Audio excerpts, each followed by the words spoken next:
Hello and welcome back to the question and answer session with HCVertigo and Eris, aka David from Relay. We are going to be taking questions from the chat, but as always, we are raising money for this 24-hour live stream, raising money for Gamers Outreach. We are, let's see how we're at right now. We're at $2,083.36. If you want to give some money, if you're watching this after the fact, the link is down below in the video. If you are watching this during live, !charity will bring you everything you need to get you all of the information you need to submit, to donate. So love to have your help. We've already blown past our goal twice. So good time. So hope our next goal is $5,000. Maybe we can get that about that's 24 hours. We'll see. But yeah, let's get started with some of these questions, shall we? The first question is from Jedi Menace, who asked, wouldn't there be an advantage to pirates and boarders if the pilot now has to throw on armor and weapons when they breach and board your ship? Yes. Yes. Yeah. I mean, if you just have a flight suit on, even if you're assuming you're even wearing a flight suit, I mean, you'd just be flying around. I know some people who fly with only the civvies on. Hat, jacket, jeans, boots. And if you punch a hole through the airlock and you depressurize a good portion of the ship, you suddenly have to run down to the armory or wherever your suits are stored. Assuming you don't have like a neat pile of suit components next to you in your cockpit. We also got to remember that the other side can also have that disadvantage where if they breach, they're going to have some sort of suit components because they can't just sit in a pilot seat with heavy gear. They're going to have to also be ready to go. So, I mean, you're going to have that Star Citizen heavily favors those who are prepared. Yes. And if you're ready for trouble, when trouble shows up, Star Citizen will reward you. But if you're not, like, you're going to get punished. So thing is, this is one of the many things that we need more info on, right? Yeah. But heavy armor, you can't sit in a seat. Fine, good. There needs to be a downside to heavy armor. But then medium armor, if you take off your backpack, can you sit in it? Because if you can, then you're not really disadvantaged very much. And then maybe light armor, the backpacks you can have with light armor are so small anyway, maybe you can just sit and there's no disadvantage, right? Like there's a balance that has to be had here, but you might not have to be in only your flight suit to fly. Yeah, I think they said that light armor was the most they're looking at. Yeah, that was like a long time ago. They may change that, but like I said, some people will choose the option to fly in their civvies, and honestly, in like civilized space, high security space, sure, fine, you can probably get away with it. Maybe rarely you'll get ganked in the middle of nowhere by a group of pirates. But I hope CIG will like make the Navy godlike enough, have like be omnipresent and omniscient, and just know that there's trouble over there, and suddenly, boom! Like, sure, you get pulled out of quantum, and they're like, "Hey, stand and deliver," and then they have like a 2-minute timer running before the Navy shows up to kick their butts. Mm-hmm. So, but if they do it inside like, maybe lower security systems or zero security, like nullsec, like they're gonna rip you apart. They're gonna have a reclaimer in there stripping your ship down, and they're gonna get away with everything before help even shows up. Avenger's in chat. He's been hanging out here. So Avenger 1's one of those PvP folks who's pretty well known for it. He says, medium armor won't give you a G buff. A flight suit will give you. PvP, you're going to want to use the right stuff. Yeah, and that's the point. And CIG is Chris Roberts even said in the latest one, right? He said, maybe it was not Chris, said like the idea is you're going to want to wear the right suits for the right jobs. Like not all suits are going to have EVA capabilities. You're going to have attachments, and like they want to make every suit not just flight suits, but armor, its own ship. They want to make it their own ship for that. They talked about that like 6 or 7 years ago, honestly, when they were talking about different ships that provide more radiation coverage. And like you'd need a really heavy suit to go out and EVA in dangerous anomalies to do science on them, right? Like there's going to be suits for a huge whack of gameplay. It's just the gameplay isn't there yet, so why make the suits? Yeah, I mean, like we already see that with the Caldera and the 2 Caldera suits. The Caldera and the Novikov. The Novikov. I remember the Novikov because Novikov sounds Russian. Yes, and Russia's cold. They're both made by the same company called Caldera. I think the other one's called something different. The Pembroke and Novikov. Yeah, it was originally called the Caldera suit, but then they changed it. Then they changed it because the Caldera suit became the company that made it. So just whatever. Yeah. But we already see that in game. Like those are designed for extreme environments, so they're already in there, and we already see that they're working on a medical armor for the end of the year. So like they want to release an armor that's dedicated to medical. They want to do bounty hunting armor. I'm sure they want to do EVA repair armor and that kind of stuff where you comes with a vest that you can use for EVA purposes and stuff like that. So they want to make them specialized, and those will be important. And I guarantee you, if you're going to be a pilot, you're going to want a G suit. Like there'll be some sort of flight suit that's just a G suit that keeps you from blacking out when you take tight. Well, it helps you from blacking out. In certain ships, you probably won't pull enough G's to black out, like a Caterpillar or a Carrack. Like, why would you want a G suit in those ships? Like, you're not going to pull enough to black out, right? Unless your pilot's an asshole. But just like a ship, the right suit for the right job. Yeah, that's the idea. So, oh gosh, the bullship. I love I say bullship. All right. Next question comes from Z242 Pilot, who asks, did you see some progress on the other pledge ships? Obviously the BMM, but the Raylan, Liberator, Crucible could use some screen time, especially with the Crucible. They hinted at reconcepting. Or did you expect to see some progress? Yeah, I expected to see at least where they are with the Crucible and the Hull C and the SRV. Those are the three I was hoping to see more, because we know the SRV is in a state of completion, not like done, but like gray box, I think, or white box, one of those two. It's starting its progress towards being finished. We've even seen the cockpit, I think, at one point.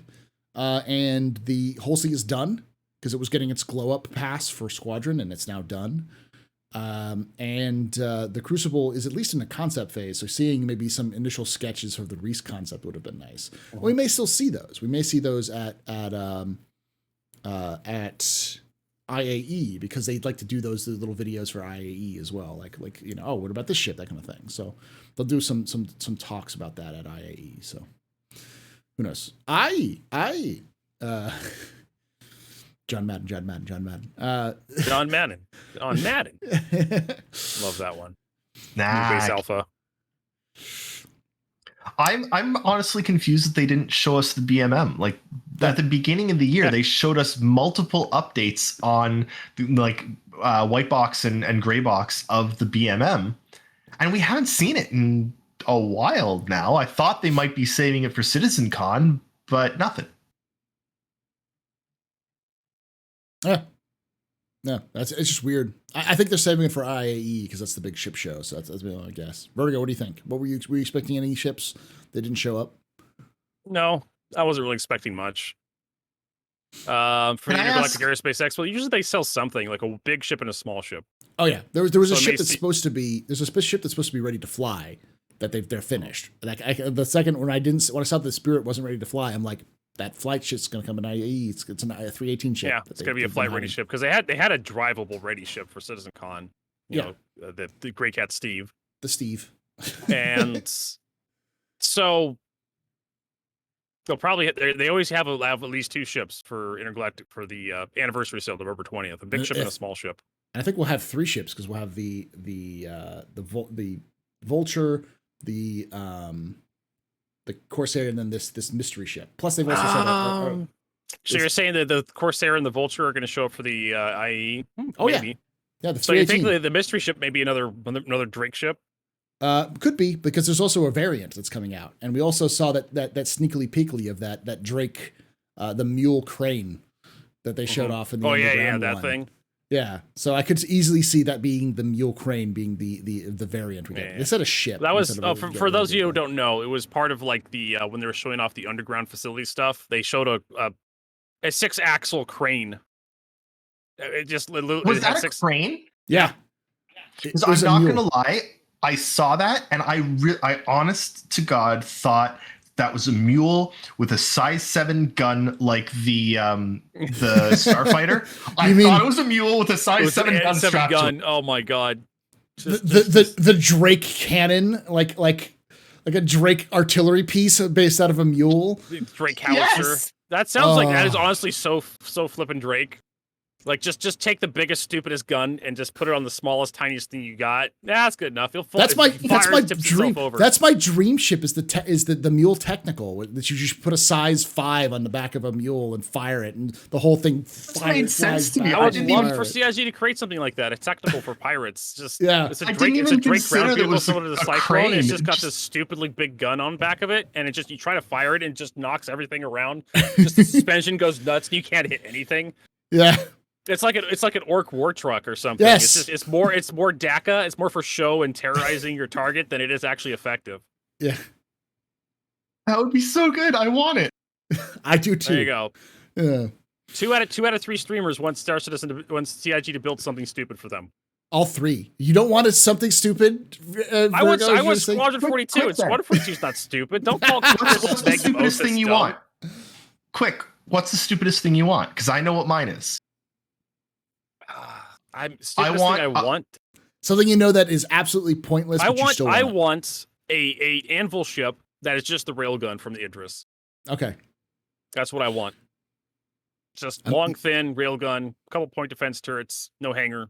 Just take the hammerhead, turn it on its side, put a railgun in the center, anvil. There you go, CIG. That's what I want for Christmas. Paul, what do you want? I already told you that. The Drake howitzer that's just strapped to the back of a mule in an unbelievable way. Oh, as a historical aside, there was a war in Africa somewhere called the Toyota War, where it was literally fought with Toyota Tacomas with gigantic stupid guns bolted to the back of them. Cold War era Soviet weaponry strapped anti-air weaponry. It was like in 1990, I think it was. Yeah. It wasn't that long ago. No. That was 30 years ago. No, that's don't. Well, for a boomer like myself, 30 years ago is nothing. Just drop the bucket. Most of my life. I want the food truck from Fifth Element. Yeah. Oh yes, the junk. Yeah. The hover junk. I want the Benny's Noodles food junk that shows up alongside your ship and serves you some noodles and flies off. All right, let's move on to the next question because we still got 28 questions now. Jesus Christ, y'all. We need to turn these off, Paul. We're going to be here forever. Yeah, I'm going to turn them off for now because Jesus Christ. Alphamon asks, we're not going to be here forever because we're going to be here until 8 my time. We've got about 25 minutes, and then we're moving on to the next cruise, so we got to get this done. All right, Alphamon asks, after seeing the new resource management stuff, what are your thoughts on trying to buy bigger ships now? Are you changing your minds on your fleets? No, I don't have any friends. Because I always knew that I was never going to buy large ships for the sake of soloing. I was never bothering, Uh-huh. All my large ships are designed for me to hang out with my buds. Coming from someone that bought an Endeavor, no, because I don't have any friends. So, yeah, we have 2 kids. By the time the Endeavor comes out, they'll both be old enough to play. Yes. Vertigo. I'm pretty good with my fleet. I got like the 890 Jump and the Carrack as like my biggest ships, and I have a bunch of medium ships to kind of fill out the money making roles. Mm-hmm. So I'm not really interested in expanding my fleet. Like the Spirit came out, and I'm just like, damn, that thing is sexy. It looks like one of those Turian Corvettes from Mass Effect. Mm-hmm. I was shit posting on Twitter about the Normandy because the Normandy was close enough. Everybody knows the. But not everybody remembers what the Turian Corvettes look like from Mass Effect. It looks super close. That's I'm like, damn, that's a sexy design. The Normandy is based off of a Turian Corvette. It's human technology combined with Turian technology. That's why it looks like that. So yeah. So I saw that. I'm just like, damn, that thing would look good. But I have no place for it in my fleet. I'd have to cross chassis upgrade like another ship to it, and it would compete with the Cutlass Black I already have. And I have the best in show skin for the Cutlass Black. So, but honestly, that crimson skin for the Spirit is sexy. CIG needs to have more skins like that. That's the one I have for the C1, which is so if we reach 5,000, we'll be giving that away. So that's the one you'll be getting. LTI with the crimson skin. All right, moving on. One Flame asks, is there grand game design you like most? Like interactions between ships in space, or player trading, crafting, or anything? It's just like the main design. My argument for Star Citizen is I like it when players collide. Because that's the most interesting part of Star Citizen. Because everyone's like, oh, well, everyone shoots each other. It's like, not always. People won't always shoot each other, especially if you give them a reason not to shoot each other, like penalties or other issues. But having players talk with one another, because the most interesting interactions I've ever had is just bumping into people in stations and talking. Done random dance parties in the middle of nowhere. Everyone just joined in because it's fun, because it's stupid, whatever. That kind of stuff. That's what MMOs are about. Go ahead, Harris. I am the exact opposite. The thing that I'm most excited for about is Quanta, the idea that there's going to be 10 NPCs to one human person, because I do not want to interact with other humans. Other humans are the bane of my existence, and I want to stay as far away from them as possible. There you go. Vertigo? I don't know. Like, I like the idea of like mixing, like that's where a lot of the interesting interactions come from, at least right now, as other players. We had some pretty good stuff today happen on stream. I had to like hitch a ride in someone's Gladius. I had to sit on their lap because the NPCs decided to suicide bomb my Avenger inside an Armistice zone. That was terrible. But then again, I did steal the guy's corpse earlier in the day, so I guess it was karmic retribution. So you just crouched inside of a Gladius's cockpit while it flew around? I was squatting on the gal's lap in a Gladius while we flew back to Olisar. I believe they had to use third-person camera to maneuver because my ass was in her way. The things that happen. It's a pure Star Citizen moment. Giving her a lap dance while she's trying to save your life. You know, that's the price you have to pay for freedom.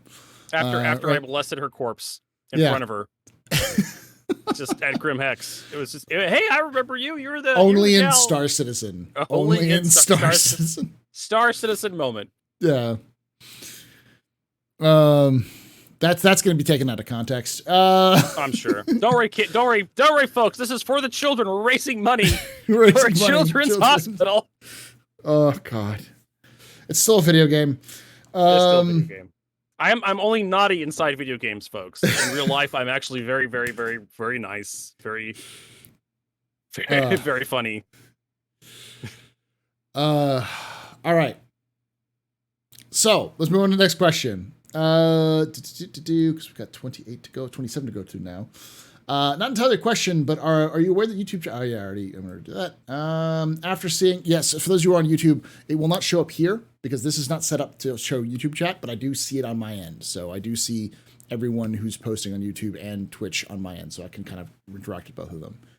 Othman asks, after seeing the new resource management stuff, what are your thoughts? Oh, we already asked that question. Why? I think he asked it again. All right, Blizzard asks, is the E1 going to be the home of the AstroPub? No. There's not enough bar space for the E1 that I could see. It's mostly just seats and aisles. I'd have to double check to make sure there's no bar. If there is, then maybe we'll see. But the 600 currently is. Jedi Menace asks, Crusader H1 Spirit. Do we need more medical vessels? No word on the Apollo. How come they're not coming out with more medical variants? I think it's just because they're not ready yet. Like, what do y'all think? Why do you think they're not coming out with more medical variants or medical ships? They're focusing on the squadron, I guess, trying to get the Vandal fleet finished up. They have enough medical ships right now. I mean, they're not really doing much else with medical. They have the Cutlass Black. They have, other than the Apollo, I mean, some of the bigger ships like the Idris and Odyssey, Endeavor, some of the ships they're working on through the pipeline will have medical beds put into them. Like, honestly, when a ship gets to a certain size, it should just have a small medical facility inside of it. You know, once you get to like Carrick, about slightly above Carrick size, you should just have the ability to treat certain minor injuries. Yeah, no medical for Carrick, because screw the Carrick. Oh wait, best part of the ship. Yeah. I think it's just that they don't need them. The gameplay is not there, and they've had significant issues putting out ships before gameplay is there. And I know there's some gameplay, but it's not really significant enough to require more ships, and I'd like them to drop more dedicated medical ships with more dedicated medical gameplay. The Reclaimer can't use its arm yet. Like, don't drop ships before there's the purpose for the ship. I'm looking up the E1 real quickly to see what it looks like, because I haven't seen the inside of it. It looks like it's just a tube. It's just a tube. There's no bar. It's got a cabin and lockers, and that's in a Mixmaster. Okay. Yeah. It's just a Learjet with like little private cabins and a Mixmaster at the end of it. It's nothing too crazy. All right. Let's move on to the next question, which is Daliner asking, following Crusaders design conventions, what would you want? Do you want a C3, A3, and E3 ships to be? Capital class? Haulers? Crusader makes big haulers. The Jupiter has existed in the past. Jupiter, yeah. And they also mentioned that on the lore for the Crusader ships, they make everything. Basically, they have a shuttlecraft that's like the Aurora size. They also have something that's massive, almost Bengal size for hauling around stuff. Yeah. So we'll probably see the Jupiter class at some point. I think eventually they'll reach that point, but they're so backlogged on large ships that we won't see that for 3 years, if we see it at all. You know,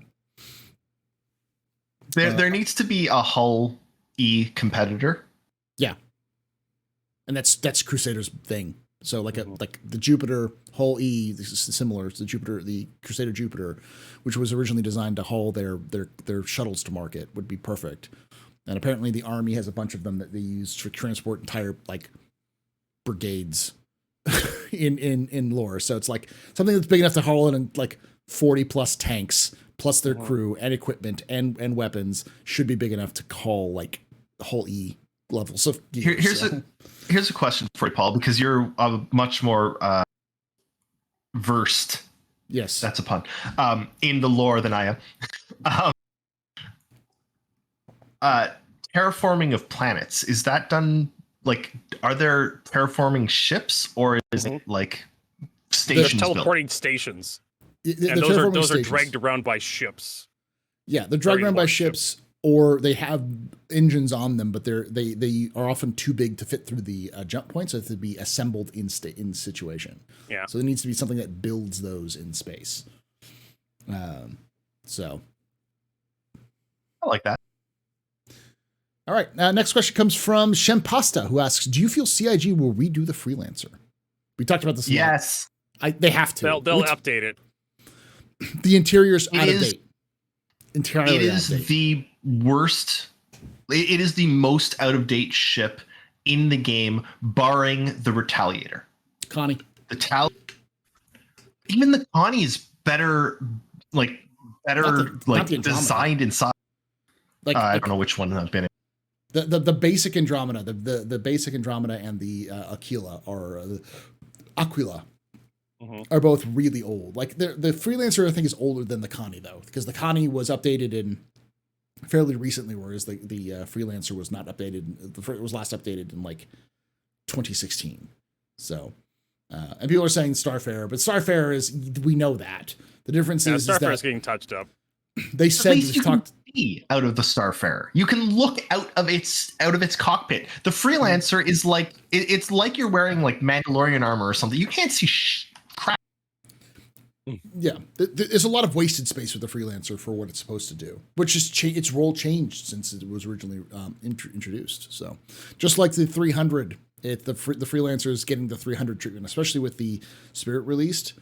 It's going to start to see a lot more competition in its size range, which means it's going to start needing to be updated to support that. So, yeah, like people were saying, that we talked about this earlier, the 4 beds and the 4 seats. Why does it need 4 beds and 4 seats? It doesn't make a lot of sense to have 4 beds and 4 seats. You know, for a ship that's just supposed to be a crew of 2. All right. Also, the whole like Xi'an inspired what? No, there's nothing Xi'an about that ship. All right. Next question comes from One Flame, who asks, "Do you think the quality of ships with blades and NPCs will outweigh multi-crew power play or vice versa?" I don't think you will ever have an NPC who's better than a player. ever. It's just not going to happen. Some players probably better than some players, but yeah. But I mean, even an average player, an average to bad player is going to be better and faster than an AI, because you have to, when you're telling an AI to do something, you're going to have to go into the comm rows, tell them to do an order, and then they're going to have to process that order and then do it. And so your AI is based, your NPCs are based off of the server tick. The player is based off of how quickly they can think. And I can almost guarantee you that a player is going to be able to think faster than any AI will in terms of the response time, just from that lag time for the orders. So, and sometimes often that's the seconds you need to do something well. And even like the blades where they're going to be more automated, you're still going to have to set them to attack the right targets. Otherwise it just starts shooting randomly and get you in trouble, and also draw power and such. So you're never going to have. Oh, I'm just remembering playing PlanetSide 2 and just driving through Indar in a Sunderer and just having both turret gunners shooting off in all the directions like it's a Saudi Arabia wedding. Yeah. And it's just like, guys, can we just be a little bit more low key? We're going to attack an enemy point. Can you guys just hold fire until we actually see something to shoot at, instead of just announcing our position to everybody in the server? Nope. At least with NPCs and server plates, you don't have that problem of them wasting ammo or just revealing the location. Like, look, there's a bunch of laser blasts over there. What if that's an A2? Let's go check it out, guys. Yeah, y'all are surprised as many areas. NPCs don't get bored. Yes, they follow orders. Unless Chris Roberts decides to make them more human-like. They might. Can you say hi? Hi. How you feeling better? No. Oh, he was sick. We were talking about it earlier. He's not feeling too good. So, all right. Let's move to the next question. This is for you, Eris. What good things did you see in CitizenCon? Honestly, lots of good things. It was poor presentation, lots of good content that just wasn't framed properly. The update to like zero-G movement looks great. I love it. I'm really, really excited for changes to ship speeds and the possibility, I still don't know if it was confirmed, honestly, but the possibility of being able to like quantum in any direction and not like, I hate quantuming, and I want to know if we can quantum from further in Atmo, but like there were a lot of good things shown. My complaints are mostly with the format and the lack of something. Like there was nothing wow, and there was real format problems, but there were a lot of good things. Awesome. All right, so there's a question for your son, which is what is his favorite ship?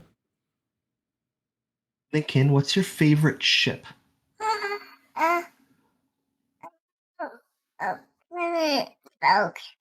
Say it louder. I heard Carrick. Good choice. No, he's trying to say Millennium Falcon. He doesn't know how to say it yet. There you go. Can you say favorite Millennium Falcon? Falcon? There we go. I heard the Falcon. There we go. What's aluminum Falcon? I get that reference. All right. All right. So Shimpasta asks, how does everyone feel about the Halloween masks? More specific, the Van Duel mask. I mean, I'm okay with everybody getting a stab at it. Again, it's an activity to do in Star Citizen. You can just scavenger hunt. Yay! Mm-hmm. Obviously, some other people disagree with me. I understand the value of it, like the value of it being an event thing, and it wouldn't be that bad if they just ran the event again. But it feels a little different when it's like anyone can get it because they just find it, and keep it. So I get why there needs to have been a better way of doing it, but it's fine. I mean, the reality is like I don't think I'd get upset if you could earn the CDF armor another way other than doing Xeno Threat. But I probably would be a little bit more upset if you could just find the CDF armor anywhere in the loot table. Well, you can find the CDF armor. You just got to find someone wearing it.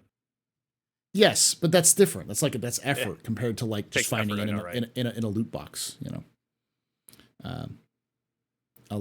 Eris, what is your thoughts on the CIG have said for a long time that everything will be earnable in game, and we're still in an alpha, and they're going to have to figure out how best to make things earnable in game. They are learning as they go. I have no complaints about it, and I think anyone that's complaining is getting really concerned about such a small thing. Like, just deal with it. Is the but we'll never have exclusive items ever. Exclusive items are shit. They segment and like it's. But how will you demonstrate you're better than other people in game if you don't have like some exclusive item to wear? By killing them and taking their item. There, you're better than them. You killed them. Yeah, but everybody has that item, including the person you killed. How does it make you anything special? I know. It's just like, yeah. I mean, I understand the desire for people to have these exclusive items. I really do. And like, we should have gameplay for them. But I mean, right now, it's Star Citizen, and honestly, like, they're still working on this crap. Tyler Whitkin put out an excellent post on Twitter, where I don't know why this couldn't have been on like the forums that they got. I think it's because it was addressed to him directly by several people on Twitter, which is why. So for those who don't know, the Halloween event they had where the Vandal mask was given out with the Hill Horror helmet, that was basically done off the cuff. That was like a Skunkworks project by Tyler Whitkin and the community team. They hacked some stuff together for the event. They got artists to make the helmets and whatnot, and they ran a script to get to have this stuff given out. And it did not work the way they wanted to. People were doing conga lines for the Vandal helmet instead of actually fighting each other, because honestly, PvP in Star Citizen is really bad. Ship-based PvP. Desync, just fighting people who don't run away from you all the time, or go to Grim Hex and log out, or just Alt F4 in the middle of combat. It got so bad, I got so bored that I was just missiling people inside Grim Hex's Armistice Zone. You could literally, people would open the hangar doors at Grim Hex, and you just throw missiles at them. That's how bad I was. Because I just wanted the damn helmet. I didn't care for like honor or anything like that. As Worf said, there's nothing more honorable than victory. Yeah. Yeah. So I did it the hard way, and honestly, I don't care if people get it, just find it in a loot box, and like a mining station or something by accident. I don't care, because people were doing conga lines. People were they were lining up 20 people deep, and one guy in a Gladius would just mow 20 people down, and then another 20 people would line up, mow them down, and they would just start taking turns until they unlocked the helmet. Yep. So there was people who did it the hard way, and it was just honestly bullshit. And then there was people who did it the conga line way. It was super easy. It took them like a half hour to get it unlocked. As opposed to me, it took me multiple weeks. It took me like 2 weeks to get the helmet finally. And I was camping Grim Hex just about every stream. And honestly, that was bullshit. Nobody has the time to do that, Paul. And that's why this event failed, because unless you no-lifed it, there was almost no chance for you to get that helmet. Look, unless you do you see this thing on stream? Do you see this thing? It means, do you know that anyone that has one of these things basically doesn't have time to play games? Yeah. We don't.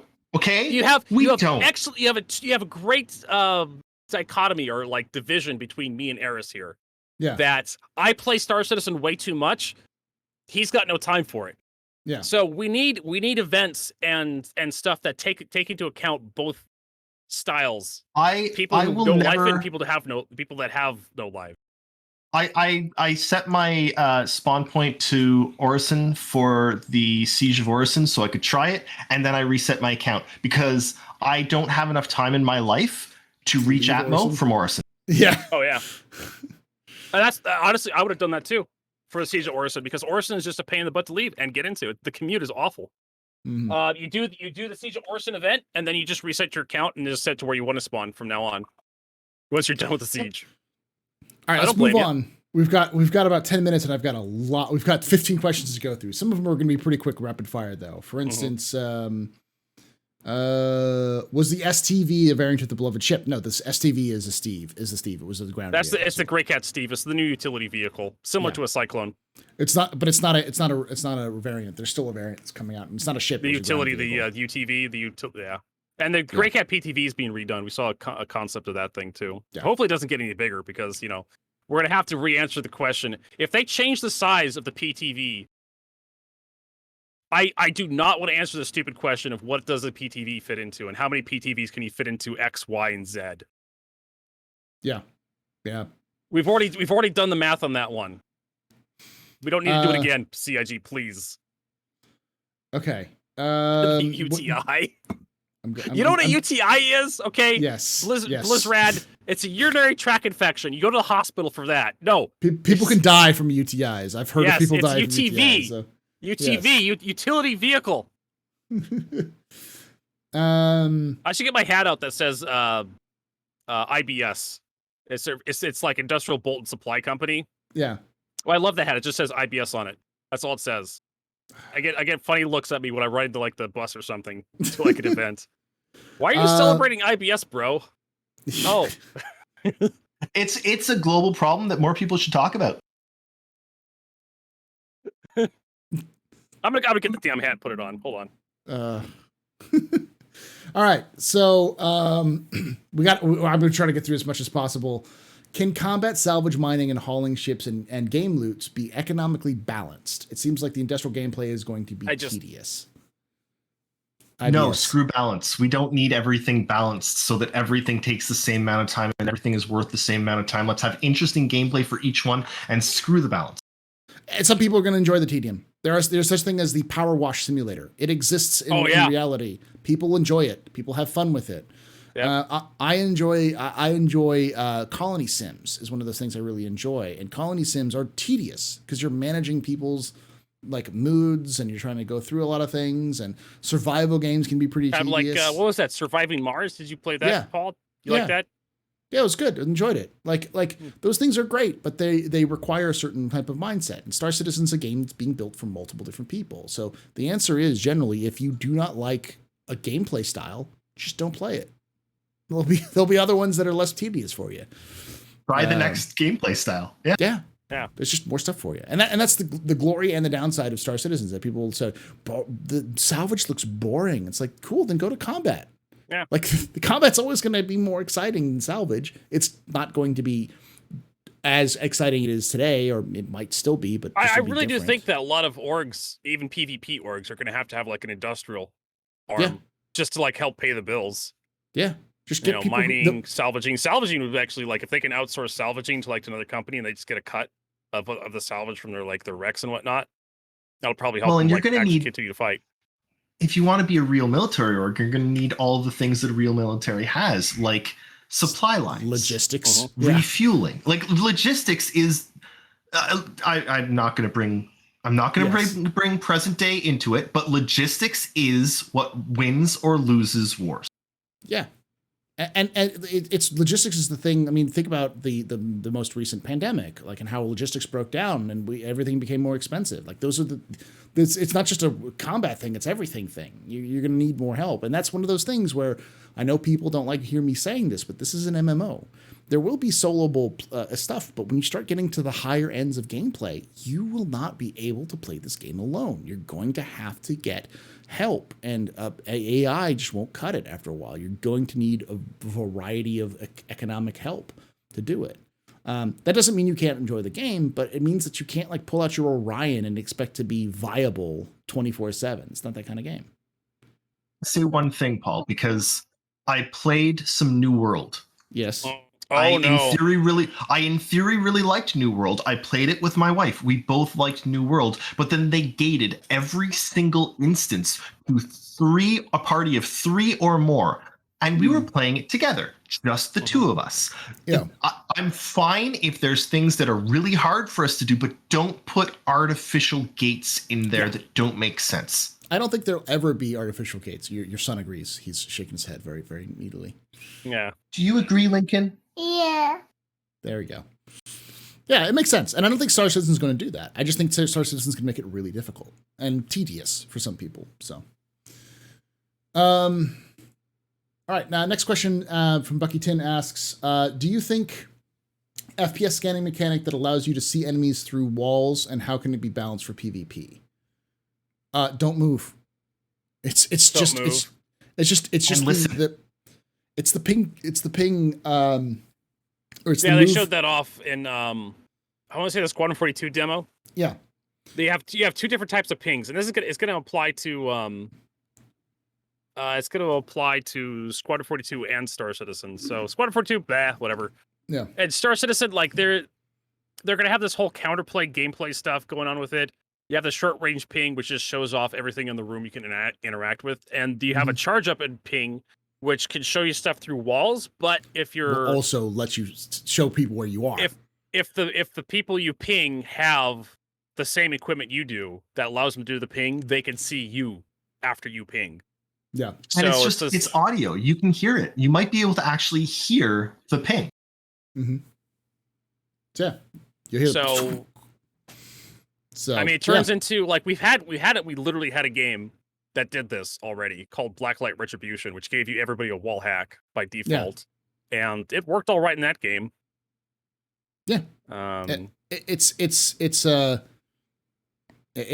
you give everybody access to a wall hack, literally the playing field is level. You have to deal with that as a gameplay now. Yep.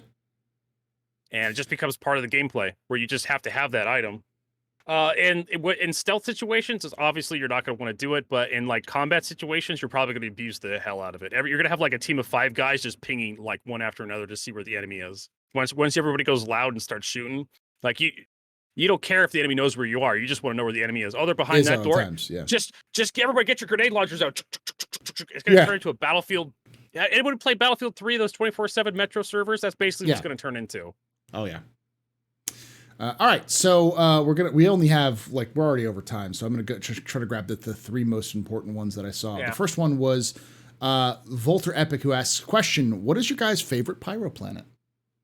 I enjoyed Pyro 2 because it looked like the Southwest, and I like that lit vibe. I like the one with the giant caldera on it, the mega volcano. Pyro 4, yeah. I'm gonna wait for Eris to come back, but next one would be: were you surprised about how good the AI looked in Squadron 42? No. Did we see AI? Well, we did the searching stuff. Yeah. I thought it was pretty cool. Like they were looking at the balls. Yeah, I wasn't surprised by it because I've been following the monthly reports though, because it's like the AI ball inspector. Yes. They've been talking about that for like months now, for all the AI updates they've been doing. It's just they haven't shown it. This is the first time we've seen what they've been talking about for 6 months. So it makes sense. All right, and your favorite Pyro planet there, Eris? I don't have one. I won't know until we know more about what's actually going to be on the planet. Okay. All right, last one I'm going to ask is, Paul and crew, how do you want to see lore being brought into the players? From a series of missions, events, or rather see the lore told through something like databases? Yes. Both. I would love lore to be exposed like through interactions with like NPCs and whatnot, like have 2 NPCs talk and suddenly they say something like, oh, this happened over here. Bartenders are going to be a big thing with Chris Roberts. Mm-hmm. Bartenders have been mission givers and information brokers in all Chris Roberts games pretty much forever. Since he was 15. That's one of the reasons. Yeah. Yeah, literally. So I'd love to see bartenders getting more in this, where you go to a bar and he's like, hey, man, what's going on in this system? Yeah. I would like lore to be introduced more where you can't really tell if it's lore or data, and you're just wondering and you're looking at it and you're like, is that lore? Is that data? I don't really know. I like the joke. I get the joke. But yes, both. We need ways of like missions and just casual interactions. Hearing NPCs talk will go a long way to immersion, because you'll hear them talk about random things and you'll pick up on like what's going on. And then events are another great way of doing it. And yeah, databases like Galactopedia being available in game would be a fantastic move for CIG. And I think we need something like PES to be in game before they can do stuff like that, because they can then move all that stuff to the back end servers so you can access it. So, all right. That's it for now. Thank you so much to HCVertigo and Eris and Lincoln for joining us. So thank you. Make sure you are following HCVertigo and on Twitch and YouTube. And you better be following me. I'm going to find you in game. And thank you, Paul. Thank you, Lincoln. Paul. And make sure you check out Relay_SC and Table of Horrors, which you'll see Eris on every so often, which is a tabletop RPG. So if you enjoy things like Vampire the Masquerade and other stuff like that, Star Trek, I know they've done that in the past, so go check that out. And like I say every time, hope to see you someday in the black.